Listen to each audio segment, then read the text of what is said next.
Iden Zariski, bonjour. Bonjour. Vous êtes sculpteur. Sculpteur au grand pied. Au grand pied. Comme Berthe. Et comme Berthe. Mais expliquez-nous un petit peu quelle est la raison de votre travail, ce qui vous inspire, ce qui vous motive.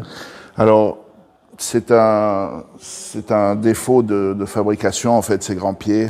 Non, je rigole. Ah non, c'est le fondeur, c'est juste le fondeur qui s'est trompé. C'est les erreurs dans les proportions. En fait, tout mon travail repose sur le fait que j'ai habité dans énormément de pays. Ouais. J'ai fréquenté énormément de cultures. Je suis moi-même, j'ai grandi en Afrique, je suis né en Israël, mon père est de Toulouse. Et le tout a fait que je me posais la question pendant des années, c'est où chez moi? C'est où la maison? Et finalement, j'ai finalement appris que la Terre était ronde. Oui. Je ne le savais pas. C'est vrai? Et donc je me suis dit, Ilan, tu vas nulle part. Là où tu auras tes pieds, ce sera chez toi. Et donc j'ai planté mes pieds, j'ai dit voilà, ça c'est notre terre, c'est pas seulement la mienne. Et c'est ce qui manque, c'est ce qui m'attache. Et finalement, c'est là où j'ai mes pieds, c'est où je suis. C'est-à-dire que vos pieds, ce sont des racines, mais qui restent à la surface de la Terre. En fait. Exactement. C'est ce qui nous lie avec notre passé, c'est ce qui nous attache à notre planète.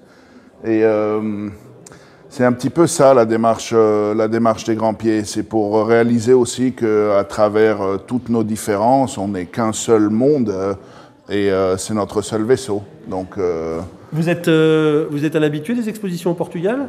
Non, c'est la première fois. C'est la première fois ? La première fois, et j'en suis ravi, c'est une très belle expo. Ouais.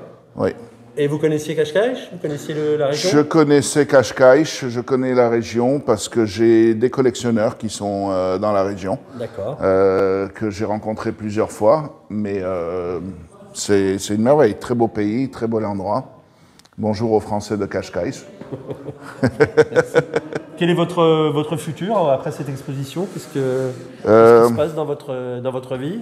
Eh bien, j'ai beaucoup de choses qui sont en train de se passer. C'est-à-dire qu'on a une expo à Paris qu'on attend désespérément la fin du Covid pour le lancer. On l'a repoussé de juin à novembre et ça repousse encore.